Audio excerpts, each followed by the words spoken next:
Il y a un étrange paradoxe dans notre monde. On glorifie les penseurs libres, les génies, les visionnaires. On les cite, on les admire, parfois même on les vénère, mais presque toujours après leur mort.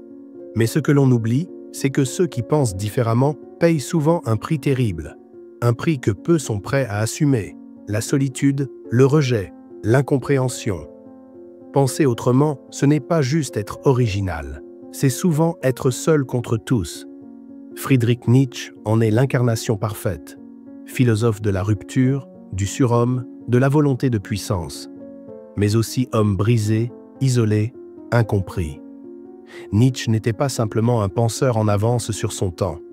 Il était un homme de l'abîme, un regard lucide sur la décadence de la modernité.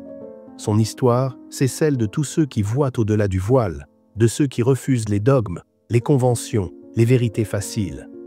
Mais cette clairvoyance a un prix. Et ce prix, c'est souvent l'isolement. Dans cette vidéo, on va plonger dans cette réalité brutale. Pourquoi penser différemment est une forme de pouvoir, mais un pouvoir qui détruit autant qu'il libère. Car il ne suffit pas de voir ce que les autres ne voient pas. Encore faut-il supporter la douleur d'être seul à le voir. Penser autrement ne commence pas avec de grandes théories.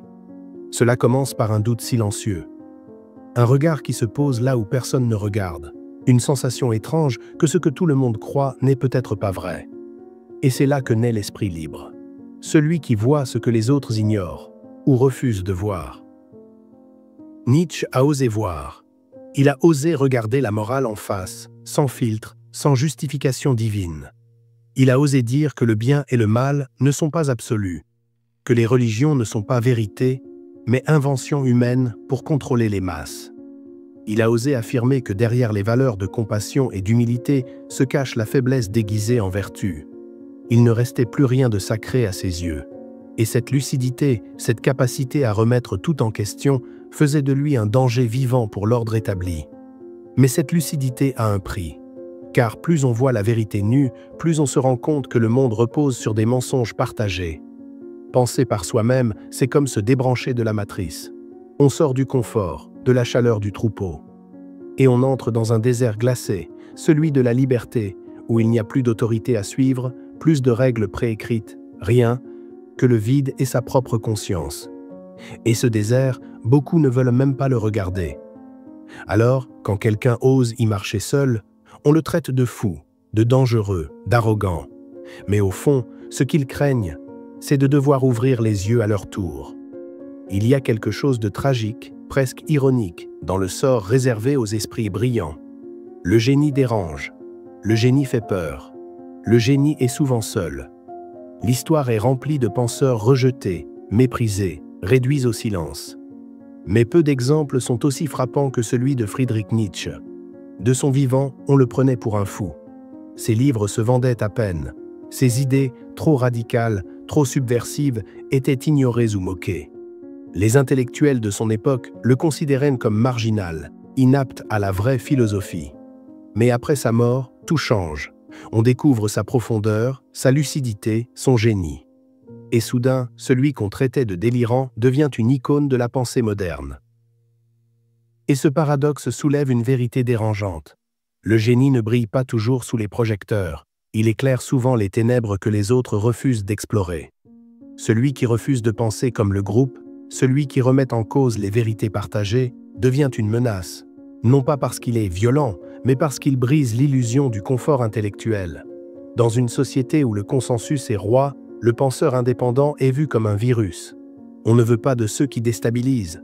On préfère la médiocrité rassurante au génie perturbateur. Et alors que les esprits brillants marchent seuls, la foule les observe avec méfiance, jusqu'à ce qu'il soit trop tard. Jusqu'à ce que leur vision, devenue posthume, soit récupérée, édulcorée et transformée en produit intellectuel sans la douleur qu'elle portait à l'origine. Il y a une chose que l'on ne dit pas à propos de ceux qui pensent différemment. Ce n'est pas eux qui s'éloignent des autres. Ce sont les autres qui ne peuvent plus les suivre. Quand l'esprit prend de la hauteur, quand on commence à voir derrière les masques, à entendre ce que les mots ne disent pas, les conversations ordinaires deviennent insupportables. On ne peut plus parler comme tout le monde. Les banalités, les petits mensonges sociaux, les opinions prémâchées, tout cela sonne faux, creux, vide. ce n'est pas que l'on méprise les autres, c'est que l'on ne trouve plus sa place dans le langage collectif. On devient un étranger même parmi les siens. Une présence qui dérange parce qu'elle voit trop clair. Et alors vient le silence. Un silence lourd, mais lucide. Car parfois, le silence est plus vrai que les mots. Il ne triche pas, ne détourne pas, ne joue aucun rôle. Nietzsche a vécu ce silence. Isolé, malade, souvent incompris même par ses rares amis. Et pourtant, jamais il n'a cédé au mensonge confortable de la normalité. Il a préféré la solitude douloureuse à la compagnie hypocrite. L'isolement n'est pas une fuite. Ce n'est pas un caprice. C'est une protection, un instinct de survie. Quand le monde entier semble fait de simulacres, se retirer devient une forme de dignité. Et c'est là le drame du penseur. Plus il devient lucide, plus il devient seul. Il existe une souffrance que peu peuvent comprendre. Ce n'est pas la douleur physique, ni même la solitude en elle-même. C'est la douleur d'un esprit qui voit trop clair dans un monde aveugle. Nietzsche n'est pas mort d'une simple maladie, il est mort de lucidité. Lentement, inexorablement, son esprit s'est consumé. Pas à cause de ses idées, mais à cause du poids de ses idées. Pendant que le monde bavardait, jugeait, prêchait des morales faciles, Nietzsche écrivait des vérités que personne ne voulait lire.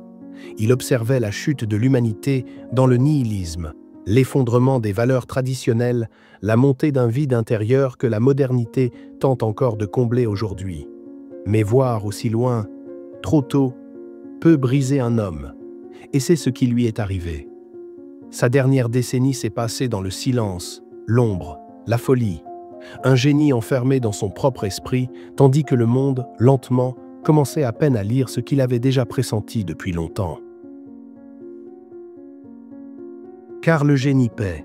Il paie par l'exclusion, par une solitude qu'aucune amitié ne peut combler, et parfois même par la douleur mentale, celle qu'aucun médicament ne peut apaiser. Mais Nietzsche n'a jamais fait marche arrière. Il n'a jamais troqué la lucidité contre le confort. Il a préféré souffrir dans la vérité que vivre dans l'illusion.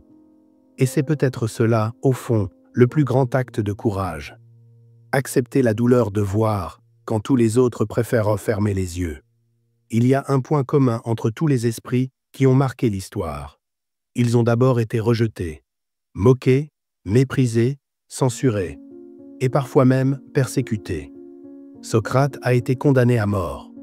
Galilée forcé de renier sa vérité. Spinoza excommunié. Et Nietzsche, abandonné, isolé, enfermé dans un silence définitif. Mais ce rejet n'est pas une faiblesse. Il est la preuve ultime qu'ils allaient à contre-courant. Car on ne combat pas un esprit inoffensif. On combat ceux qui dérangent, ceux qui réveillent, ceux qui, sans même lever la voix, font trembler l'ordre établi. Nietzsche ne voulait pas plaire. Il ne cherchait pas à convaincre la foule. Il voulait éveiller, même si cela signifiait être détesté. Il savait que le vrai changement ne vient jamais de la conformité, mais du choc, de la rupture, du feu qu'on allume dans l'ombre. Et ce feu ne brûle que dans la solitude, dans l'acceptation du rejet. Car celui qui accepte d'être seul devient libre. Libre de penser, libre de créer, libre de devenir inoubliable, non parce qu'il a suivi les autres, mais parce qu'il a eu le courage de marcher seul. Alors, si tu ressens ce poids d'être différent, si tu es tenté de te taire pour rester accepté, souviens-toi, les voix qui dérangent aujourd'hui sont les voix que l'on vénère demain. Si vous vous sentez seul, détaché, incompris, ne vous précipitez pas pour combler ce vide à tout prix. Car peut-être que ce vide n'est pas un manque, mais un espace que le monde autour de vous ne peut tout simplement pas remplir. Peut-être que vous pensez trop. Peut-être que vous voyez trop, que vous percevez les fissures derrière les sourires, les mensonges dans les discours bien-pensants, l'artifice dans la normalité. Et oui, cela vous éloigne des autres. Mais cela vous rapproche de vous-même. Car l'isolement, lorsqu'il naît de la lucidité, n'est pas une malédiction. C'est la signature du génie. Nietzsche l'a payé au prix fort. Il a tout perdu, ses amis, sa santé, sa raison. Mais il a gagné l'éternité. Et vous? Êtes-vous prêt à être seul pour rester vrai? Êtes-vous prêt à payer le prix pour penser librement?